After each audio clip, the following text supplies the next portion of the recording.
7 मुहर्रम अल हराम का दिन करबला की तारीख में एक दिल दहला देने वाला लम्हा है जब जुल्म अपनी अंतहा को पहुंचने लगा। इस दिन यजीदी लश्कर ने नवासे रसूल इमाम हुसैन और उनके अहले बीत पर पानी बंद कर दिया। दरियाए फरात जो हर एक के लिए जारी व सारी था, उस पर पहरा लगा दिया गया ताकि हुसैनी खीमों तक एक कतरा भी न पहुंच सके। मासूम बच्चों की प्यास से तड़पती हुई आवाजें, खीमों से उठती सिसकियां और अलातश की दहाइयां फजा को चीरने लगे। मगर इन सब के बावजूद इमाम हुसैन का सब्र मुतजलजिल न हुआ। उन्होंने न सिर्फ खुद सब्र किया बल्कि अपने साथियों को भी साबित कदमी की तलकीन की। इमाम की निगाहें अल्लाह की रिजा पर थीं और उनका दिल मुकम्मल यकीन से भरा हुआ था। इधर यजीदी लश्कर की तादाद बढ़ती जा रही थी। हजारों का लश्कर एक खानदान को घिरे हुए था, लेकिन इमाम हुसैन के चेहरे पर खौफ या बेचैनी का नामो निशान तक न था। 7 मुहर्रम का दिन हमें याद दिलाता है कि बातिल कितना ही ताकतूर हो, हक का चिराग सब्र, वफा और कुर्बानी से कभी बुझाया नहीं जा सकता। 7 मुहर्रम अल हराम की रात जब इमाम हुसैन के खेमे में शदीद गम और प्यास का आलम था, एक लम्हा ऐसा भी आया जब इमाम हुसैन ने हजरत कासिम को बुलाया। हजरत कासिम, जो हजरत इमाम हुसैन के फर्जंद और इमाम हुसैन के भतीजे थे, तकरीबन 13 बरस के नौजवान थे, मगर जज्बे कुर्बानी और वफा से सरशार थे। रवायात के मुताबिक हजरत कासिम ने इमाम हुसैन से पूछा, चचा जान, क्या मैं भी शहादत पा सकता हूँ? इमाम ने फरमाया, बेटा कासिम, तुम्हारी शहादत मेरे लिए बहुत सख्त है।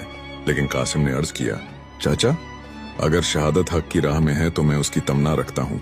इस मौके पर इमाम हुसैन ने उनसे वादा लिया कि वो सब्र करेंगे।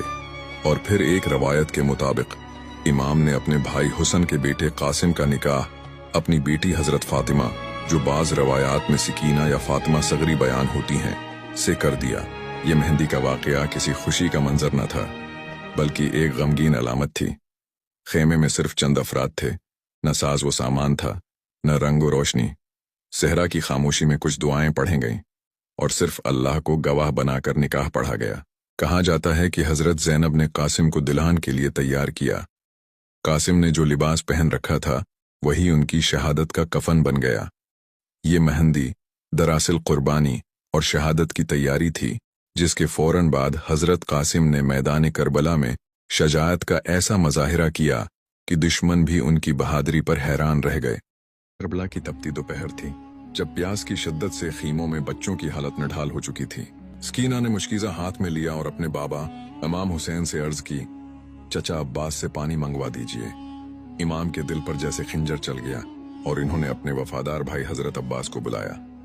अब्बास ने फौरन मुश्किज़ा थामा, इल्म उठाया और नहर फरात की तरफ बढ़े। दुश्मन की हजारों तलवारों के दरमियान भी वो अपने मकसद से न हटे। नहर तक पहुंचे, पानी भरा, लेकिन जब लबों तक ले जाने लगे तो सकीना की प्यासी सोरत आंखों के सामने आ गई। हजरत अब्बास ने पानी को जमीन पर अंडील दिया और खुद प्यासे वापस लौटने का फैसला किया। वापसी पर दुश्मन ने उन पर हमला किया, उनके दोनों बाजू काट दिए गए, लेकिन उन्होंने मुश्किज़ा को दंदानों में थामे रखा।